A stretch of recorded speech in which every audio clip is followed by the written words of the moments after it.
The following content is provided under a Creative Commons license. Your support will help MIT OpenCourseWare continue to offer high-quality educational resources for free. To make a donation or view additional materials from hundreds of MIT courses, visit MIT OpenCourseWare at ocw.mit.edu.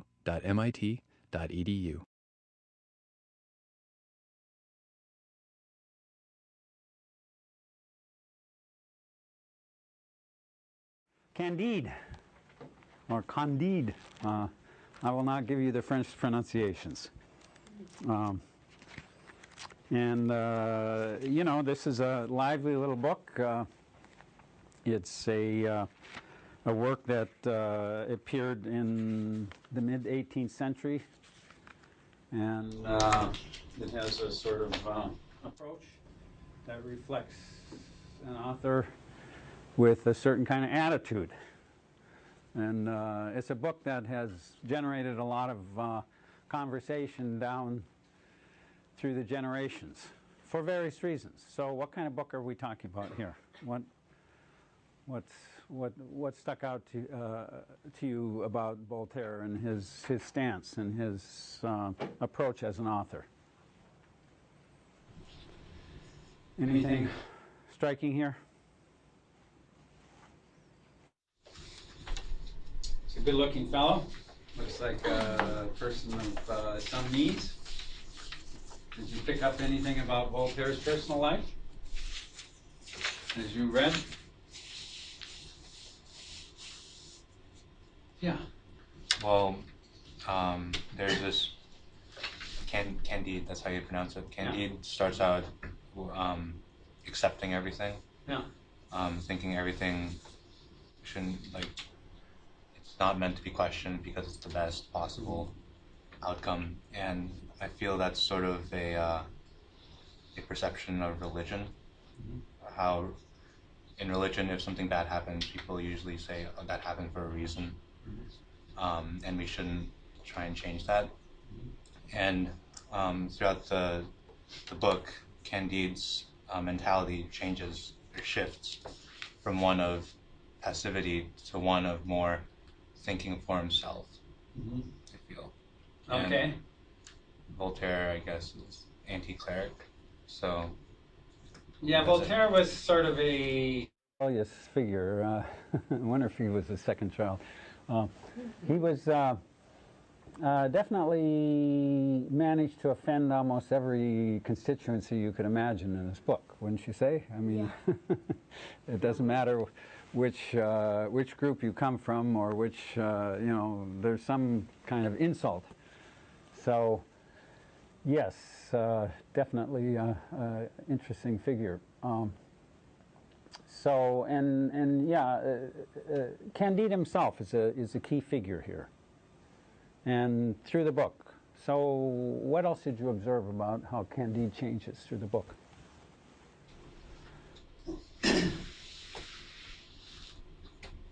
Yes. He's continually under the influence of all of the people around him, whether it be his, teacher Pangloss, or when he goes with, Martin to France, and he goes bouncing back and forth between this, overzealous optimism and, pessimism, and eventually, as we found out, they all end up in the garden, and they come to a conclusion where they have to make the decisions for themselves. There's no, there's no kind of indoctrination either way. So. Okay, this is definitely a book of. It's what some people call a Bildungsroman, a novel of education. What kind of a student is Candide? I mean, you're right. He sort of bounces around. So, in his personal character, how does Candide come out? Yeah. Oh, Claire. He kind of just like blindly follows what his teachers tell him, and then throughout the book, he kind of starts to develop an ability to have his own opinion and to like learn on his own. But particularly at the beginning, it just says he has a face of unaffected simplicity, and that's pretty much what he is all around. Like, he's just a simple boy who takes what he hears and believes it. So, although he does seem kind of, for a lot of the book, he's pretty attached to what Pangloss teaches him. Mhm. So like he does kind of go against what Martin says. And he tries to retain that optimism, but I don't know necessarily that I would even call it optimism, because they say it's the best of all possible worlds, but then there are all these terrible things that happen, and they say, oh, well, it's for the better of all of mankind. But if it was the best of all possible worlds, each, like, I don't know, like every part of mankind and everybody would be doing well, and it would just be like as a whole. So that was kind of interesting to me, that it's supposedly the best of all possible worlds, but not for you, you know? Yeah, that's a very interesting observation, because the subtitle of this book is Optimism. So who's optimistic here? Is Pangloss. We'll talk about Pangloss in a minute. I'm curious about this word, optimism. Are there any other words like optimism that, you know, sort of provide a little different framework for the book? There's this other word we might think of as fatalism. Fatalism. So what about optimism versus fatalism for Candide? What does optimism suggest and what does fatalism suggest? And do both words sort of apply to some of the things in the book that come across? Is Voltaire optimistic? No. Is he an optimistic writer? Claire? I would say probably not. I mean, with optimism, it's saying that, like, things will be for the best, and this happened because at some point it's going to be for a good reason, whereas fatalism is saying, like, each person has a fate, and they're destined to, like, fulfill whatever they're supposed to do. So, I mean, when they were saying that everything was for the best, but then they were saying, like, oh, this port was made for sailing in and that kind of thing, that doesn't really seem optimistic to me. That seems much more fatalistic. I don't know. Yeah.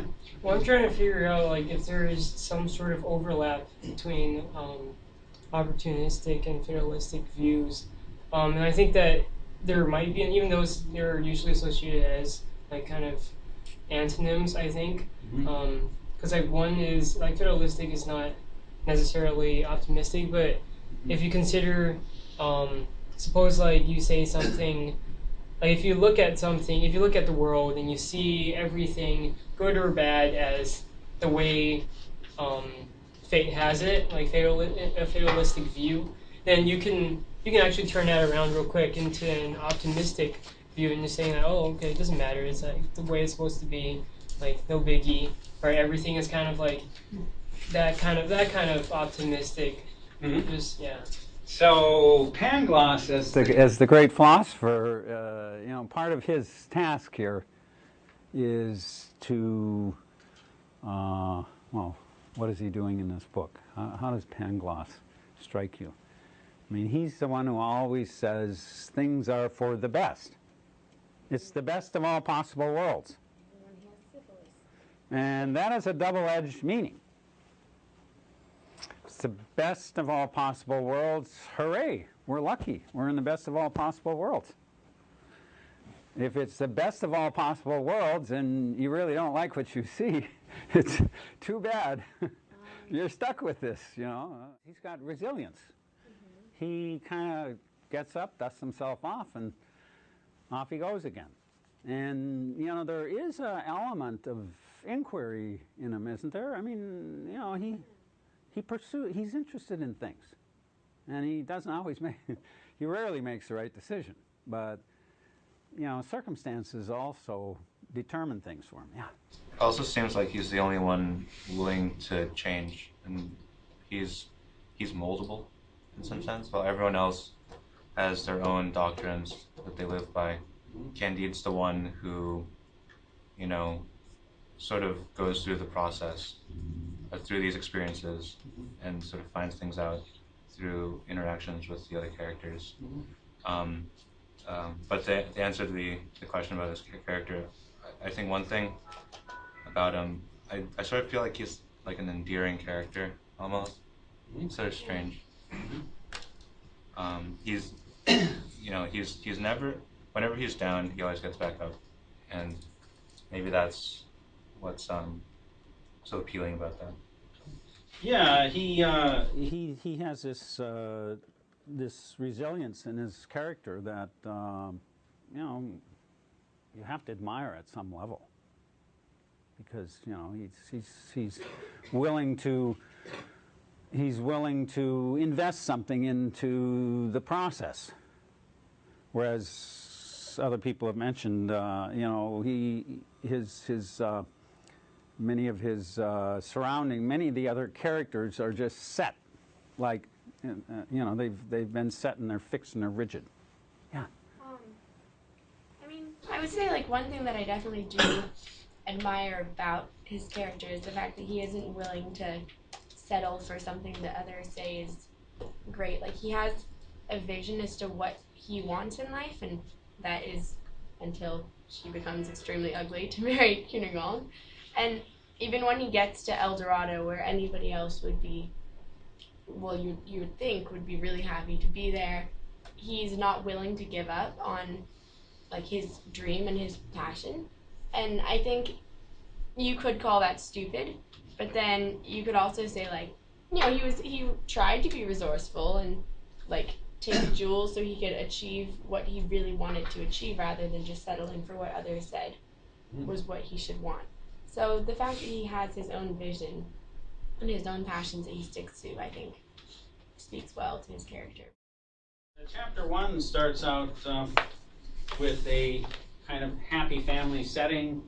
It's the Baron Thunder Ten Tronc, who is the great figure of the manor, and this is a sort of a family that is organized around the possession of great wealth and so forth. And the setting itself is presented as this happy family.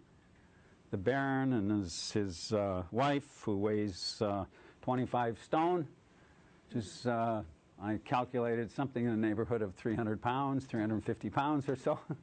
And everything seems fine. And at this manor is this great philosopher, Pangloss, and there is and Candide himself. At the start of the book, we're kind of just thrown into good place in the Enlightenment, and we've got the classic households adhering to what I read and interpreted as what they call Leibnizian optimism, based upon Leibniz's ideas of that, as you were saying before, we've got the best of all possible worlds, and that if God had a better idea of what could have been out there, then he would have made it. So anything that's bad, or what you might consider bad in this world, must be in every other one. And so there we have it. So it's kind of setting the scene for the philosophical doctrine that was present at the time, and that Voltaire is going to satirize through the rest of the piece viciously. Okay. So. Well said. Yeah. So this is supposedly Voltaire's attack on Leibniz, which is kind of a huge exaggeration. Leibniz is a great philosopher, but he sort of summarized and condensed down this philosophy of sufficient reason. There are all sorts of technical terms that sort of float in through here, and the treatment of Leibniz by Voltaire is a subject worthy of a paper if somebody wants to actually take that on. Be a fairly heavy piece, or interesting piece to do. But yeah, so he's got this view. What does this view reflect, though, in societies? I mean, are there people today who believe that all is for the best? I mean, is this a way of thinking about the world? And what are its implications?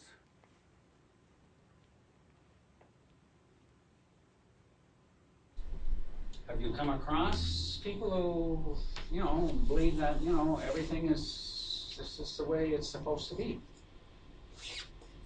Yeah. Well, I mean, I think if someone truly thought that, then there'd be absolutely no improvement on anything, because they'd say, well, this is perfect, so why bother thinking about it and improving on it? And I think that everyone always wants to make things better in some respect. So I don't think anyone actually subscribes to that, truly. Yeah. I think one of the modern equivalents of that is saying like everything happens for a reason. Like you hear that a lot. It Yeah. just seems similar. So everything happens for a reason. Okay, this is, yeah. I think it has like just a lot to do with faith and trust in this like divine being who's just responsible for everything. And, like maybe not as prevalent like nowadays, but in history there have been religions that are really based on like predestination and that kind of thing. You basically. I mean, it's not always associated with a notion of. But yeah, I certainly hear what you're saying. Is there's a there are some views that simply accept what exists, because what exists is what has been put here, and what has been put here we should not question. So that's one point of view. Do you think that exists today? Maybe by some people. Oh, it's a complicated question. Well, I think that this view has to do a lot with the underlying kind of principle in the Enlightenment period, where people started to dig up the classics again, and like it's more of a human focus, where as opposed to like a cosmological kind of mindset, where like humans are not very significant, and so people like during the Enlightenment, people had more like they were like more scientific, and in science you have a purpose, and like it's not things are not just the way they are. You're trying to make things better, and so I think this just has to like this obviously fit into its time, and it was like one of the topics that people would have. That was probably just like one of the issues in society, where people were trying to like from a active and like proactive kind of standpoint in life versus a kind of resigned view. This is just the way things are, kind of like almost like a tribal perspective. Okay, yeah, this is. I've heard of this is one way of looking at the world. That the world is basically designed as well as it could be. It's what we have. We really don't have a whole lot of power to change it, and even so, it's the way things were created, or established, or whatever word you want to use here. But this accepts the way the world is. And of course, as Craig was just saying, you know, with that rationale, you could say, well, you know, the point of trying to change things is kind of, well, useless. I mean, you're not going to make a lot of changes. Your effect on the world is going to be minimal. And you should really concentrate on other more important things. So that's one way of looking at the world. And in many ways, Pangloss himself represents this sort of, you know, the world is as it is for a purpose. And, you know, what's the purpose? What's the purpose of the world? What's the purpose of suffering? I mean, there's a lot of suffering in this book. What are arguments for the purpose of suffering? Are there biblical arguments for the purpose of suffering? What happened after Eden? Yeah. Suffering can serve as a learning experience. That's right. Now, when Adam and Eve were forced out of Eden, and they learned or experienced pain, and they began to live in the real world where they had to create the resources for their own living, and they had to struggle. This was seen as a tremendous loss by many people. However, there was a gain, and what was the gain? Through the world of experience, they could what? Learn. The buildings. They learned about life. They transcended themselves. They became, they had the opportunity to become good people and ultimately regain the state. That's the state of existence that they enjoyed in Eden. So that was a biblical view.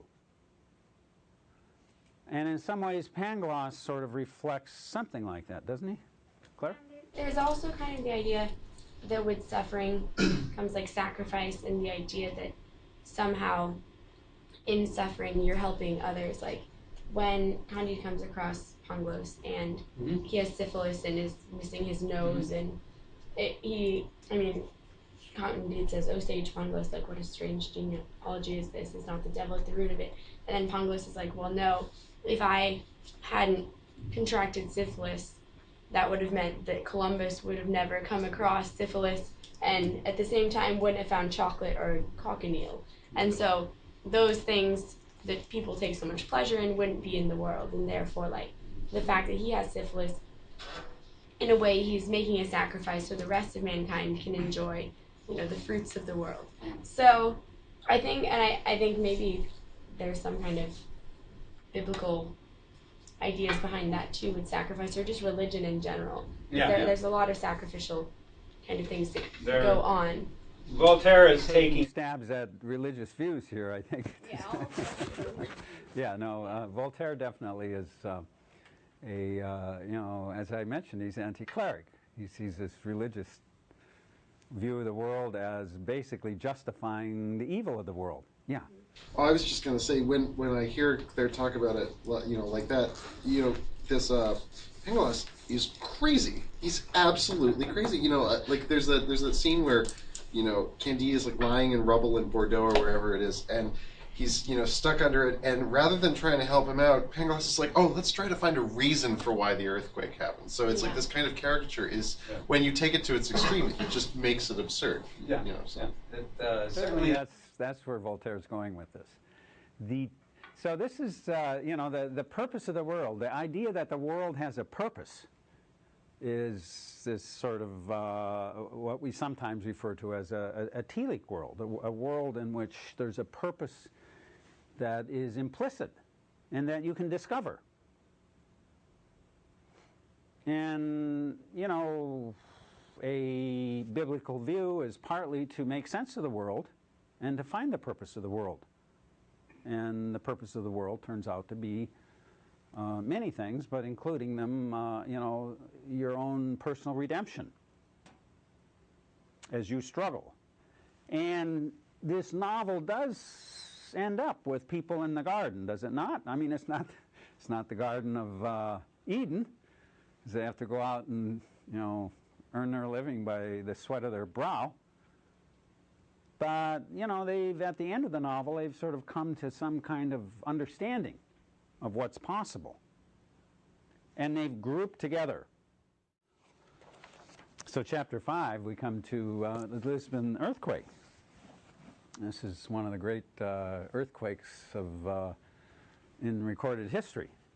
And this is in 1755. So it was right at the time that Voltaire is writing Candide. So what's the Lisbon earthquake doing in this book? And it comes right after this chapter where they're talking about greater suffering leads to greater goods and so forth. So what was yeah? I think it just throws that earlier view out the window, because here we have lots of private misfortunes, yet the good, there's no apparent good. It's just force of nature. Yeah. Okay. So now we have not just human generated catastrophes, but nature itself, isn't it?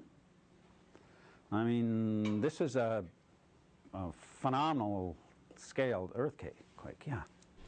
I think it could be argued that it is in some ways humanity's fault, because humanity wasn't supposed to build tall buildings and everything that were susceptible to earthquakes and all this kind of stuff. Earthquakes have been happening long before we decided to build buildings that fall down. But This is true, but There hadn't been many earthquakes of that scale. I mean, if an asteroid comes and blasts into the Earth, we could say, well, we should have done it. But here we have kind of a force of nature that it just turned out is, you know, overwhelmingly beyond what anybody had imagined possible. And yeah, we could say they should have known better, but they didn't know about magnitudes and earthquakes in general even. Didn't even know what they were at this time. Well, I think more of on the plane of Voltaire's discussion is if you try to think of the ideas that he presents in a more evolutionary light, like humans, like supposing that society is has like a more or less realistic perspective on how life is. Then you can say that it's kind of like the human like species has evolved into being too smart and being too intelligent that they think that things happen for a reason and just subject themselves to the whims of I don't know, their own like destruction from other people or from nature. Like, so if you compare it to animals who wouldn't think about all this stuff, like maybe like you have a tiger, looks around, doesn't see any food, should he just like just sit there and feel hungry, right? It's not like there's like a loss of animal instinct when you think about just sitting there and suffering and kind of believing that, oh, you're suffering for a reason and not doing anything to improve your own conditions. It's not very evolutionarily. It's not like it doesn't fit. That's an interesting observation. This question of people simply suffering without and simply accepting. And what you're questioning is that a normal human response? That's a very interesting question because, I mean, you could say, well, yeah, if everybody responded to their instinctual impulses, they go out and grab everything they could to try to, you know, guarantee their survival under terrible circumstances. And yet if we all act individually rather than collectively, what do we lose? We gain something individually, maybe, but what do we lose as a society or a culture? I mean, there are justifications or rationales for that support the importance of collective behavior, but I understand what you're saying. I think what you're saying is also true. If we become so passive that we accept everything, we don't do anything, you know, we can just, you know, shut MIT down. MIT is all about change and, you know, making things different and better and improvement and progress and things like that. I mean, what is the concept of progress in Candide? I just wanted to say, but at the same time, MIT's a lot of stress, a lot of pain that people just put themselves through, and it's all for individual suffering, it's all for a greater cause, because we can all like, do something better for the world. That's why we have that. That's over here. Well, and keep in mind too on that comment, I don't know if they're going to edit this out, but also, you know, MIT is building a lot of things for the military, which whether or not they're doing things for the greater good is Raytheon, you know. But no, this is a valid question. Yeah, this is a valid question. They're building things for the betterment of society, but maybe they're also building things for the betterment of you know, bad impulses or bad policies or whatever. I mean, in some sense, you know, the things that get built can be used for all sorts of purposes. Even things that, you know, may be built with the best of intentions. They can get repurposed to things that are, you know, the originators would disagree with. So that's always in the background. But, you know, certainly the notion of collective, organized behavior trying to improve the lot of humans I mean, this is an idea that was starting to form about this time, wasn't it? This notion of the big word, the big P word, progress. How does progress fit into this book? Is there any chance for progress in these societies? Claire. Well, it seems kind of like he's saying that some sort of large-scale suffering maybe is necessary for there to be progress. Because, like, one thing I noticed is the earthquake happens, and then right after that is when, like, kind of the foundation of Candide's thoughts and his ideas change. So, like, right after the earthquake happens, he's sitting and trembling, and he's thinking, if this is the best of all possible worlds, what are all of the others like? So it took something absolutely terrible to, like, make for that progress in his thinking. So maybe Voltaire is suggesting that in order to have, like, significant progress, large-scale bad things do need to happen. There does need to be kind of, like, I guess you could call it mass private suffering for public progress. Okay. Yeah. All right. This is. Yeah. I see progress appearing more when they're in the garden, because when they're in the garden they're realizing that a garden is a great demonstration of this, because you put hard manual labor into it and you get a wonderful yield of crops, barring some weather difficulties, and that all of the crops that you yield come from your own work, and you're not dealing with your earthquakes, and you're not dealing with suffering. And so progress comes from the change in viewpoint from everything being external to this is the way things are to, I was reminded of Doc Brown in Back to the Future, where he says the world is whatever you make it, so make it a good one. And that's where I love that. so Yeah. yeah. That's good. Yeah. Yeah. Well, that's yeah. I think there is some. I mean, certainly the world of Candide is pretty much a static world, is it not? I mean, the notion that the world, that societies in the world, and the world itself, and peoples of the world, and all could experience progress, whatever that word means, and we'll be exploring it as we move into some of the other works of the term. We come up against a ambiguity, a deep ambiguity here, and that is natural catastrophes cause serious harm and evil to humans. But they're natural, and we live in a natural world. And we're sort of stuck in the sense that we are part of nature that defines, what we are, but we also have this culture and society that we built up. And these two things don't always necessarily fit well. I mean, Wordsworth manages to, in his poem lines, Tintern Abbey, he manages to find an accommodation there between himself as a private individual and the countryside, which is a very beautiful, benign, attractive countryside. But, there are plenty of natural settings and natural events which we would have as humans, members of a society and culture, consider evil. Or maybe that's not quite the right word, but they're not simply neutral events. They're events that cause great harm and damage. And so there's at the core of human existence, there is this kind of ambiguity between, are we part of nature and we just accept what happens in nature, or are we different? And do we mold nature into our own shape and ends? And I suppose at some level the answer is both. So why does Voltaire take us to the New World?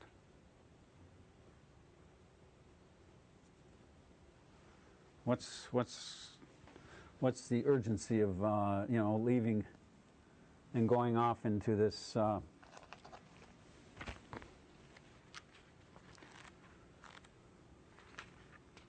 So this event here is where in chapter 16 they've gone off to the New World. They've found Cunegonde's brother, and they've met some Jesuits, and they're You know, the things are pretty much the same in the new world as in the old. People are being organized around sort of private interests, and there are organizations, the church and so forth, which are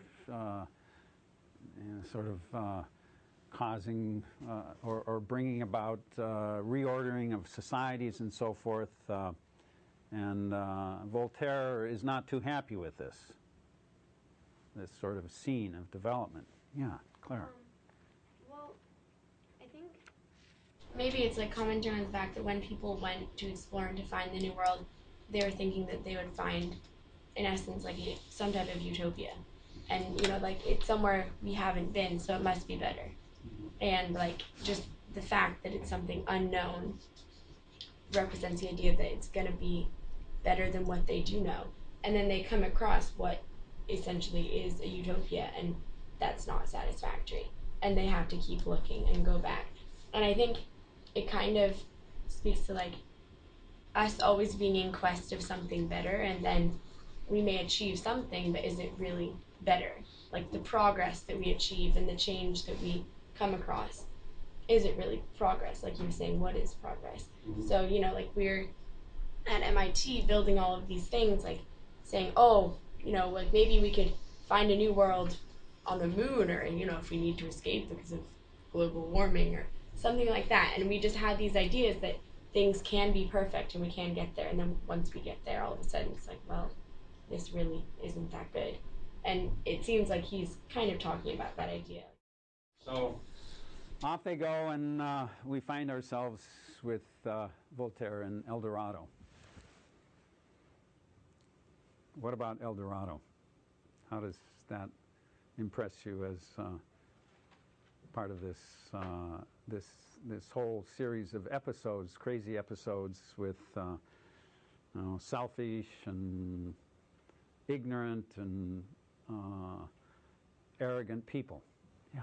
In light of the obvious fact that this work is highly satirical, like, you can see El Dorado as something that people have been yearning for. It's kind of like a holy grail that they're searching for. But at the same time, there's kind of like, suppose I said, maybe you have two different groups of people. You have Christians looking for, I guess, maybe the Garden of Eden, and then you have another set of like Buddhists looking for some other like the equivalent, or like basically like looking for heaven.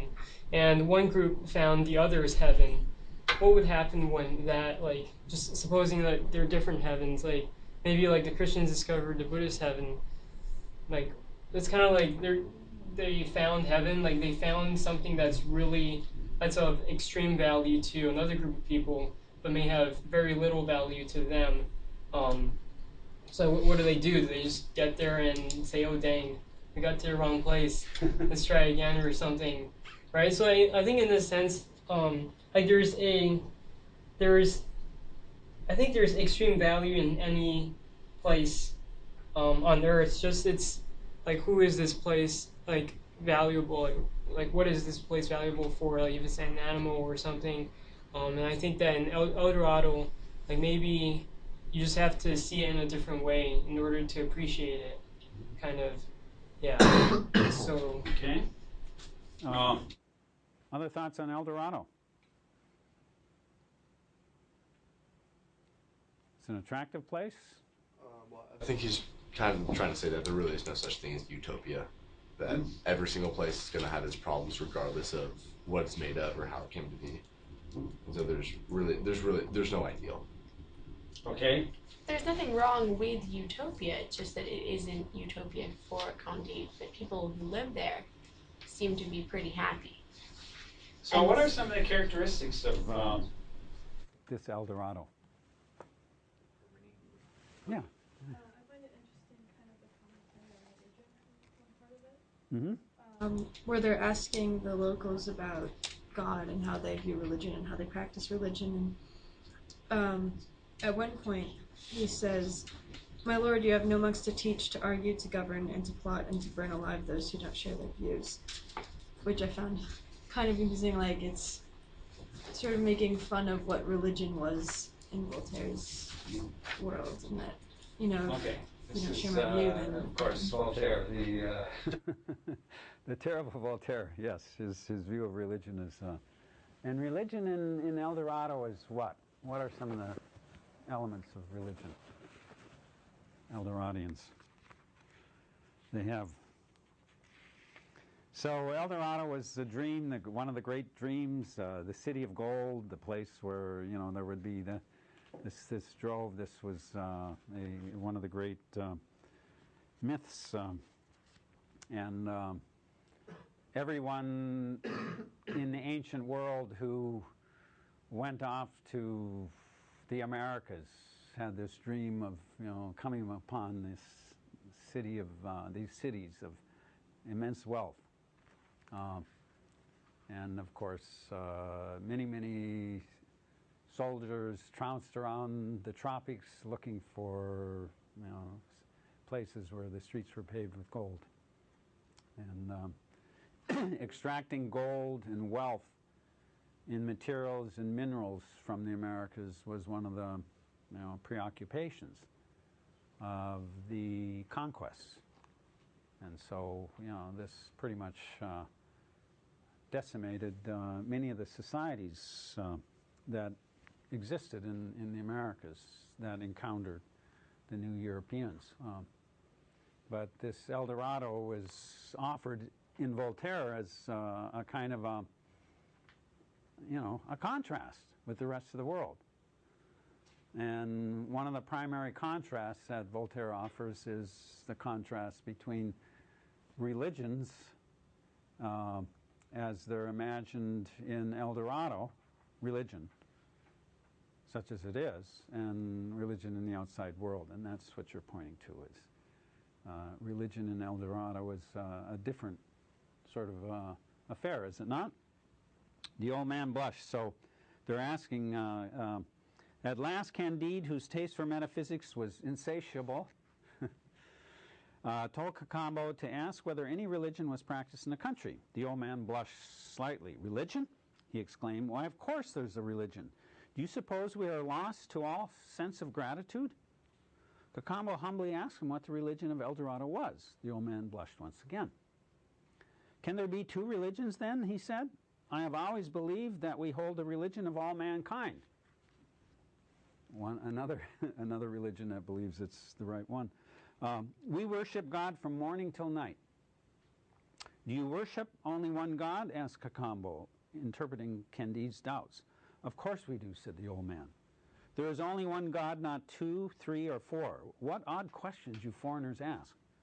Candide was indefatigable in plying the good old man with questions. He wanted to know how prayers were offered to God in El Dorado. We never pray, said this good and venerable man. We have nothing to ask of God since he has given us everything we need, but we thank him unceasingly. Candide was curious to see some of their priests and told Cacambo to ask where they could be found. The old man smiled. My friends, said he, we are all priests. The king and the heads of each family perform solemn hymns of thanksgiving every morning, with an orchestra of 5,000 or 6,000 musicians to accompany them. Do you mean to say you have no monks teaching and disputing, governing and intriguing, and having people burned if they don't subscribe to their opinions? We should be stupid if we had, said the old man. We are all the same opinion here, and we don't know what you mean by monks. All right, well, this sort of goes on. So, what's Voltaire suggesting here? well, it's offered pretty much as It's a straight contrast to, the way in which religions are being presented elsewhere in the book. And of course, as I said, this is Voltaire's anti-clerical and anti-religious view, secular view of the world, sort of coming out here, but not totally secular, because this way of presenting religion as a sense of thanks and gratitude, seems to be a genuine note here. So why does Candide decide to leave? What's that? No creedon.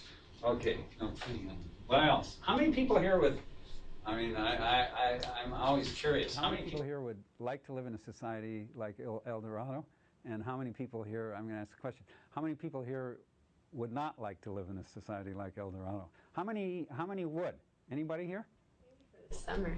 For a while. Okay. Why not long term?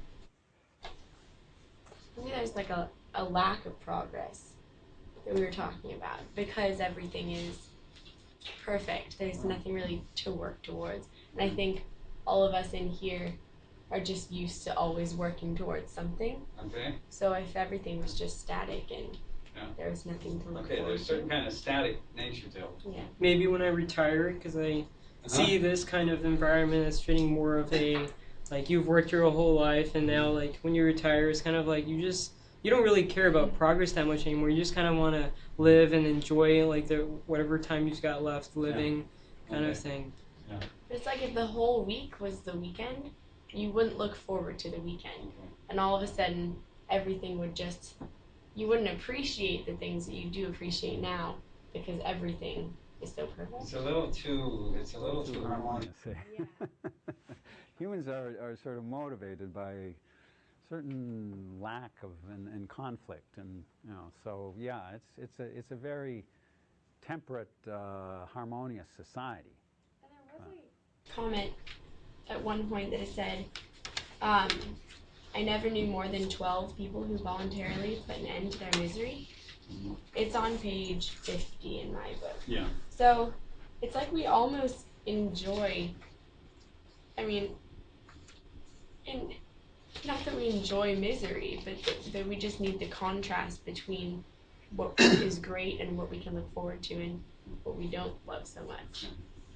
Well, we're sort of running out of time here. I've sent all these slides to you, and I suggest you have a look at some of the others. I mean, certainly the garden ends up where this is where they end up. Maybe we'll say a few things about that at the start of next class. And I always like to think of Blake's comment on Voltaire. Blake did not like Voltaire or Rousseau, and Blake was a romantic poet, but a phenomenal poet. And he wrote this very